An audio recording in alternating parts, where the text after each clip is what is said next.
Students, आज हमारा new topic है what do all acids and all base have in common. मतलब जितने भी एसिड्स है, ऑल एसिड्स उसमें कॉमन क्या है, एंड ऑल बेस जितने भी बेसिस है वो सब में कॉमन क्या है। तो in section 2.1 we have seen that all acids have similar chemical properties. हमने आगे देखा था एक्टिविटी करके 2.1 में कि जितने भी एसिड्स है सबको सिमिलर प्रॉपर्टीज़ है, कि जैसे what leads to this similarity is in properties. ये जो सिमिलरिटी है प्रॉपर्टी में वो किसकी वजह से, क्यों उनकी सब एसिड की प्रॉपर्टी सेम है। तो we saw in activity 2.3 that all acids generate hydrogen gas on reacting with metals. हमने ये देखा था कि जितने भी एसिड्स है मेटल के साथ रिएक्ट करते हैं तो क्या प्रोड्यूस करते हैं, हाइड्रोजन गैस। मतलब सबकी प्रॉपर्टी सेम हुई। सारे एसिड्स मेटल के साथ रिएक्शन करके क्या प्रोड्यूस करते हैं, हाइड्रोजन गैस। तो hydrogen seems to be a common, मतलब सब में से हाइड्रोजन गैस प्रोड्यूस होता है। इसका मतलब एसिड के अंदर हाइड्रोजन होगा तभी H2 गैस बनता है, H होगा तभी H2 गैस बनता है। तो hydrogen seems to be a common to all acids, मतलब सारे एसिड्स में क्या कॉमन है, हाइड्रोजन। क्या कॉमन है, hydrogen. Let us perform an activity in investigate whether all compounds containing hydrogen are acids। हम ये एक्टिविटी करके देखते हैं कि जितने भी कंपाउंड्स हाइड्रोजन कंटेन करते हैं वो एसिडिक है, इन्वेस्टिगेट करते हैं मतलब। तो वो एक्टिविटी 2.8 देखो नीचे ये डायग्राम दिया है इसमें। यहाँ पे सबसे पहले क्या करना है, तो take a solution of glucose, alcohol, hydrochloric acid, sulphuric acid. ये 4 सॉल्यूशन लेने हैं। इसमें ये एसिड है हाइड्रोक्लोरिक एसिड, सल्फ्यूरिक एसिड, ये अल्कोहल है, ये ग्लूकोज है, ये क्या है, ग्लूकोज है, राइट। अब देखो क्या करना है, fix 2 nails on a cork and place the cork in 100 ml beaker.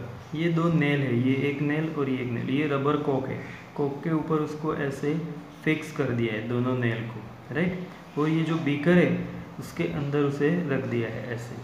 पहले ये करना है, कॉर्क के अंदर 2 नेल्स 1 और 2, ये दोनों नेल है, ये दोनों को यहाँ फिट कर दिया है फिक्स इसके अंदर। फिर क्या करना है, connect the nails in the 2 terminals of 6 volt battery through the bulb and a switch. फिर ये जो नेल्स है यहाँ से ये जो वायर है, दोनों वायर से उसको बैटरी के साथ बल्ब एंड स्विच कनेक्ट कर देना है। तब ये पूरी सर्किट बन गई। यहाँ बैटरी है, ये बल्ब और ये स्विच, राइट। अब देखो क्या करना है, now pour some dilute HCl in the beaker and switch on the current। अब यहाँ पे क्या डाला है, ये dilute HCl सॉल्यूशन, क्या डाला है, dilute HCl सॉल्यूशन बीकर में। फिर ये स्विच ऑन करना है, क्या करना है, switch on. Repeat this with dilute sulphuric acid. पहले HCl डाला, फिर उसके बाद वही एक्टिविटी सल्फ्यूरिक एसिड के साथ भी करनी है, right. What do you observe, तो यहाँ पे क्या ऑब्जर्व है, repeat the experiment separately with glucose and alcohol solution. What do you observe, फिर ये दोनों एसिड के बाद ग्लूकोज और अल्कोहल को लेना है। Does the bulb glow in all cases. तो यहाँ पे देखो सबसे पहले जब एसिड यहाँ पे हमने डाला है तो एसिड डालोगे तो ये करंट पास होता है और बल्ब ग्लो हो जाएगा। क्या हो जाएगा, ग्लो हो जाएगा, मतलब बल्ब शुरू हो जाएगा। फिर H2SO4 डालो इसके सिवा, इसके बाद दूसरे टाइम में, तो H2SO4 से भी डालो तो बल्ब यहाँ स्टार्ट होता है, राइट। मतलब दोनों एसिड्स में करंट फ्लो होता है, तो बल्ब ग्लो होता है। पर जब हम उसमें ग्लूकोज और अल्कोहल डालेंगे तो यहाँ पे बल्ब ग्लो नहीं होता है, यहाँ पे बल्ब ग्लो नहीं होता है, ऐसे ही रहता है, मतलब करंट पास नहीं होता है। तो एसिड्स में करंट पास होता है और अल्कोहल और ग्लूकोज यहाँ पे लिया लिक्विड, तब करंट पास नहीं होता है और बल्ब ग्लो नहीं करता है। तो ये क्यों होता है वो देखते हैं। देखो कि the bulb will start glowing in the case of acids. Acids के केस में बल्ब ग्लो होता है, right. But you will observe that glucose and alcohol solution do not conduct electricity. अभी अल्कोहल और ग्लूकोज में बल्ब ग्लो नहीं करता है, मतलब उसमें से इलेक्ट्रिसिटी कंडक्ट नहीं होती है, इलेक्ट्रिसिटी पास नहीं होती है, राइट। तो glowing of the bulb indicates that there is a flow of electric current through the solution. जब एसिड्स डाला तो बल्ब ग्लो हुआ, उसका मतलब क्या हुआ कि जो एसिड का सॉल्यूशन था उसमें से इलेक्ट्रिक करंट क्या होता है, फ्लो होता है। इलेक्ट्रिक करंट फ्लो होता है तभी बल्ब को इलेक्ट्रिक करंट मिलता है और बल्ब ग्लो होता है, राइट। तो वो एसिड्स में इलेक्ट्रिक करंट फ्लो होता है। तो the electric current is carried through the acidic solution bye ions. ये जो एसिडिक सॉल्यूशन में इलेक्ट्रिक करंट फ्लो होता है, मतलब वो किसकी वजह से होता है, तो बाय आयंस। आयंस मतलब क्या होता है तुम्हें पता है, पॉजिटिव आयन नेगेटिव आयन। जिसके ऊपर पॉजिटिव साइन है वो पॉजिटिव आयन होता है, इसके ऊपर नेगेटिव साइन हो नेगेटिव आयन। आयंस अलग अलग होते हैं, कंपाउंड के दो पार्ट्स में डिवाइड हो जाए तब वो आयंस बनता है। तो ये जो इलेक्ट्रिक करंट फ्लो होता है वो किसकी वजह से होता है, आयंस की वजह से। इसका मतलब एसिड्स जब डालेंगे तो उसमें कुछ आयंस बनेगा, राइट। तो देखो एसिड कंटेंट्स, एसिड के अंदर H+ आयन होता है, positive ion, H+ ion, S cation, उसे क्या बोलते हैं, केटायन। पॉजिटिव आयन को केटायन बोलते हैं। एंड एन आयन, और उसमें एन आयन होता है सच ए Cl-, HCl होता है, HCl, तो उसमें H+ और Cl-, ये केटायन और ये एनायन नेगेटिव आयन होता है HCl में, इन HCl। फिर NO3, इन NO3 जो होता है वो भी एन आयन होता है, किसमें, HNO3 में। HNO3 एसिड लो तो उसमें H+ होता है और NO3- होता है ये HNO3 में। फिर SO4- 2 H2SO4, ये H2SO4 जो होता है H2SO4 उसमें भी H+ आयन होता है और SO4- 2 होता है, तो ये 2H होते हैं ऐसे। तो H+ सारे एसिड्स में होता है, राइट, इन H2SO4। CH3COO- इन CH3COOH, CH3COOH ये भी एसिड है, एसिटिक एसिड, इसमें ये माइनस होता है और H+ होता है। Since the cation present in acids is H+, तो जितने भी एसिड्स है इसमें एक केटायन प्रेजेंट होता है, वो कौन सा होता है, H+, केटायन H+, क्या बोलते हैं, cation H+। This suggest that acids produce hydrogen ions, ये सजेस्ट करता है कि किसी भी एसिड्स में क्या प्रोड्यूस होता है, हाइड्रोजन आयन, क्योंकि यहाँ पे हमने देखा सब में केटायन होता है। तो एसिड क्या प्रोड्यूस करता है, पहले तो पानी में डालो तो जैसे उसमें हाइड्रोजन आयन प्रोड्यूस होता है। In solution which are responsible, जो केटायन प्रोड्यूस होता है वही रिस्पॉन्सिबल होता है for their acidic property, acidic property के लिए। मतलब जितने भी एसिड्स होते हैं वो क्या रिलीज करते हैं, H+ आयन। तो H+ आयन किसके लिए रिस्पॉन्सिबल है, एसिडिक प्रॉपर्टी के लिए। मतलब जिसमें H+ आयन होता है वो क्या होता है, एसिड्स होता है।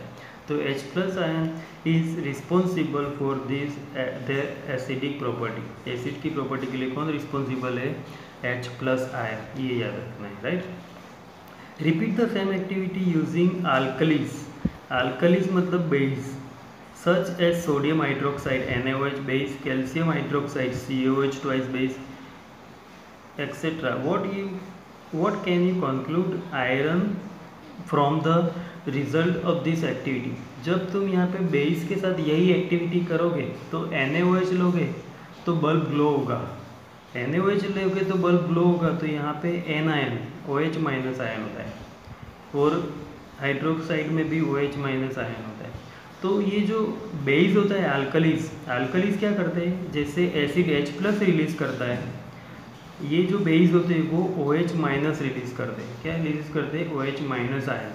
तो ये आयंस इलेक्ट्रिक करंट को फ्लो करने में रिस्पॉन्सिबल होता है। तो बेस जो होते हैं अल्कलीज, उनकी जो प्रॉपर्टी है बेस होते हैं वो प्रॉपर्टी किसके लिए रिस्पॉन्सिबल, OH- के लिए रिस्पॉन्सिबल होता है, राइट। तो बेस में से OH- आयन एन आयन होता है जो इलेक्ट्रिक करंट को फ्लो कराता है, तो बल्ब ग्लो होता है। और एसिड में H+ आयन रिलीज होता है जिसकी वजह से बल्ब क्या होता है, ग्लो होता है, राइट। तो ये याद रखना है कि H+ ion in the aqueous solution are responsible for acidic character, H+ ion responsible है एसिडिक कैरेक्टर के लिए। And OH- ion is an aqueous solution, OH- ion are responsible for basic character. तो एसिडिक कैरेक्टर के लिए H+ responsible है और basic character के लिए OH- आयन रिस्पॉन्सिबल है, राइट। अब नेक्स्ट टॉपिक ले, ये नया टॉपिक है। यहाँ पे यही ऊपर में यही याद रखना है कि H+ और OH- आयन होगा तब इलेक्ट्रिक करंट फ्लो होगा, राइट। जैसे ग्लूकोज में नहीं हुआ तो ग्लूकोज में से इलेक्ट्रिक करंट पास नहीं होता है। अल्कोहल लो तो उसमें भी H+ और OH- दोनों नहीं रिलीज होते तो वो पास नहीं होता है, राइट। अब देखो what happens to an acid और base in a water solution. Water solution में एसिड और बेस के साथ क्या होता है तो do acid produce ions only in aqueous solution, कि जो यहाँ पे हमने देखा ऊपर के H+ और OH- आयन प्रोड्यूस होते हैं, तो एसिड में H+ आयन प्रोड्यूस होता है। तो do acids produce only in aqueous solution, सिर्फ एक्वियस सॉल्यूशन में प्रोड्यूस होता है, ऐसा ही नहीं होता है, वो देखना है। तो एक्टिविटी 2.9 है कि take about 1 gram solid NaCl, यहाँ पे सॉलिड NaCl लिया है, in a clean and dry test tube and set up apparatus shown in figure. ये ऐसे सेट कर दिया है, ये सोडियम क्लोराइड लिया है, right, solid. Add some concentrated sulphuric acid to the test tube. अब उसमें क्या डाला है, concentrated sulphuric acid H2SO4। What do you observe, is there a gas containing out of delivery tube. What do you observe, ये फिर यहाँ पे एक ये डाल दिया, फिर ये कॉर्क लगा, डिलीवरी ट्यूब लगी, तो यहाँ से जो गैस प्रोड्यूस होगी वो डिलीवरी ट्यूब में से बाहर आएगी, तो ये डिलीवरी ट्यूब है, राइट। तो ये याद रखना है। मोइस्ट लिटमस पेपर यहाँ रख के उसका टेस्ट करना है। तो test the gas evolve successively with dry and wet blue litmus paper. In which case does the litmus paper change colors? On the basis of the above activity, what do you infer about the acidic characters of dry HCl gas और HCl solution? तो dry HCl gas और HCl solution दोनों को यहाँ लेके हमें observations करना है, राइट। तो देखो सबसे पहले तो होगा क्या, ड्राई एसिड लेंगे H2SO4 ड्राई लेंगे, तो यहाँ पे दिया concentrated sulphuric acid in the test tube. तो ड्राई लो तो उसमें क्या होगा, तो ड्राई एसिड होता है, H+ आयन इसमें प्रोड्यूस नहीं होगा। जब ड्राई एसिड डालो HCl लो या H2SO4 लो, तो वो H+ जो प्रोड्यूस होना चाहिए एसिड्स में से, वो सिर्फ पानी एक्वियस सॉल्यूशन बना तब होता है, ड्राई में वो प्रोड्यूस नहीं होता है। तो इसमें H+ प्रोड्यूस नहीं होगा, मतलब वो एसिडिक प्रॉपर्टी नहीं बताएगा। जब वो सॉल्यूशन में डालो तभी वो एसिड H+ आयन रिलीज करता है। और जो हाइड्रोजन आयंस होते हैं जो वो ऑलवेज H+ और H3O+ से डिपेंड करते हैं। जब भी hydrogen ion H+ ion release होता है, जब सॉल्यूशन डालोगे सॉल्यूशन तो H+ रिलीज होगा, पर वो H+ थोड़ी देर के लिए होता है। वो H+ आयन अलोन अकेला एग्जिस्ट नहीं करता है, वो फिर से वाटर के साथ रिएक्शन करके क्या बना देता है H3O+, हाइड्रोनियम आयन से क्या बोलते हैं, हाइड्रोनियम आयन। H+ सॉल्यूशन में रिलीज तो होता है पर वो अकेला एग्जिस्ट नहीं करता है। तो hydrogen ion always H+ aqueous और H3O+ हाइड्रोनियम आयन से रिप्रेजेंट होता है, राइट। फिर बेस जो होते हैं हमने देखा था, बेस किसके लिए रिस्पॉन्सिबल होता है, तो बेस के लिए OH- आयन कौन रिस्पॉन्सिबल होता है, OH- आयन, राइट। अब उसके बाद देखो, तो ये एक्टिविटी से हमें ये याद रखना है कि जब ड्राई होता है, ड्राई सॉल्यूशन के बिना एसिड्स डालो तो उसमें से H+ रिलीज नहीं होता है, राइट। देखो नीचे दिया है कि this experiment suggest that hydrogen ions in HCl are produced in presence of water. Water के बिना H+ आयन प्रोड्यूस नहीं होता है, hydrogen ion. The separation of H+ ion from HCl molecules can not occur in the absence of water. जब water नहीं होगा तो H+ ion produce नहीं होगा। तो HCl के साथ होता है क्या है, देखो HCl + H2O वाटर हम ऐड करेंगे तभी उसमें से H+ आयन प्रोड्यूस होता है। तो ये HCl + H2O से बनता क्या है, तो ये HCl में H+ होता है Cl-, तो Cl- अलग हो जाएगा, ये H+ H2O के साथ मिक्स होकर H3O+ बन जाएगा। क्या बन जाएगा, H3O+। ये H इसको मिल गया, H2O को, और Cl अलग होगा। Hydrogen ion can not exist alone, मैंने भी बताया गया हाइड्रोजन आयन जो होता है वो अकेला एग्जिस्ट नहीं करता है, but they exist after combining with water molecules. पर वो कभी वाटर मिलता है तो उसके साथ कंबाइन होकर क्या बना देता है, H3O+। This hydrogen ion must always be shown as H+ aqueous और हाइड्रोनियम आयन H3O+। H+ के फॉर्म में होता है या हाइड्रोनियम आयन H3O+ के फॉर्म में होता है, राइट। जैसे ये दिया है देखो कि H प्लस यहाँ से जो रिलीज होता है ना HCl में से, वो H2O के साथ मिक्स होके क्या बनाएगा, H3O प्लस। क्या बनाएगा, H3O plus. We have seen that acid gives H3O plus or H plus aqueous ion in water. Let us see what happens when the base is dissolved in water. जब dissolve करेंगे base को water में तो क्या होगा, तो ये रहा देखो NaOH ये बेस है सॉलिड, उसको H2O वाटर डालो तो Na प्लस और OH माइनस एक्वियस ये दोनों रिलीज होते हैं। NH प्लस बनता है और OH माइनस आयंस बनता है। ये OH माइनस आयन बेस के लिए रिस्पॉन्सिबल होता है, राइट। ये H प्लस एसिड के लिए रिस्पॉन्सिबल होता है। पानी में दोनों आयंस रिलीज होते हैं वाटर एक्वियस सॉल्यूशन में। देखो दूसरा एग्जांपल दिया बेस का KOH पोटेशियम हाइड्रोक्साइड, H2O उसमें ऐड कर दिया मतलब पानी, तो उसमें से भी K प्लस और OH माइनस एक्वियस दो आयंस बनेंगे, राइट। फिर MgOH twice solid magnesium hydroxide, इसमें H2O डालो, ये भी बेस है OH है तो इसमें Mg प्लस 2 एक्वियस सॉल्यूशन और OH माइनस के 2 मोलिक्यूल्स बनेंगे, ये एक्वियस। तो OH माइनस मतलब अल्कलीस जब वाटर के साथ लेते हैं तो उसमें से OH माइनस रिलीज होता है। तो बेस जनरेट हाइड्रोक्साइड आयन, ये जो आयन है उसे हाइड्रोक्साइड आयन बोलते हैं। क्या बोलते हैं, जैसे H3O प्लस को हाइड्रोनियम, OH माइनस को hydroxide ion in water.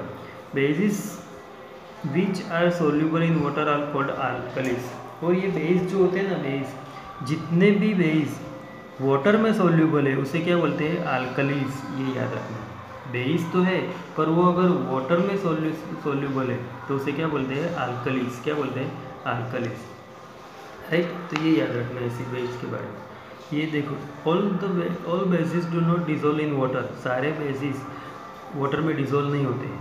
And alkali is a base that dissolve in water, जो डिजोल्व होते हैं उसे क्या बोलते हैं, अल्कली। दे आर सोपी टू टच, उसकी प्रॉपर्टी याद रखनी है कि दे आर सोपी, सॉफ्ट जैसे होते हैं टच करो तो। बीटर, करोसिव, नेवर टेस्ट और टच देम एज दे में कॉज हार्म, उसको इजी टच नहीं करना है, वो हमें हार्मफुल हो सकता है।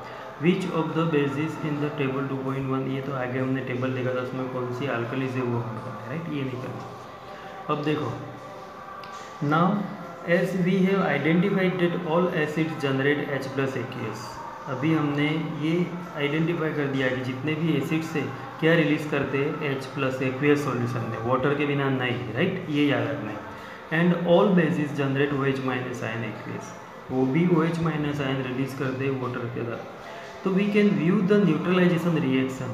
अब न्यूट्रलाइजेशन रिएक्शन को ऐसे लिख सकते हैं, देखो न्यूट्रलाइजेशन रिएक्शन क्या था, acid plus base salt and water बनता है।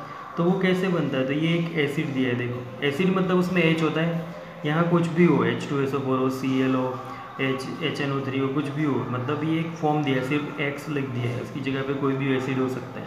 तो H तो होता है और दूसरा कंपाउंड होता है, दोनों मिक्स होकर एसिड बनता है। प्लस ये बेस होता है, बेस में OH होता है और M होता है, ये दोनों एसिड प्लस बेस होगा। तो ये जो बाकी वाले दो कंपाउंड्स है वो मिक्स होकर MX सॉल्ट बनता है और OH और H मिक्स होकर वाटर बनता है HOH। ये न्यूट्रलाइजेशन रिएक्शन में होता है मतलब। तो H प्लस OH, ये H प्लस और OH माइनस, ये दोनों मिक्स होकर H2O लिक्विड बनता है। तो ये याद रखना है आज यहाँ तक, एसिड्स की प्रॉपर्टीज़ कैसे होती है, किसके उसके लिए रिस्पॉन्सिबल कौन है, वो याद रखना है और ये लिख के कंपलसरी उसको लर्न कर देना है।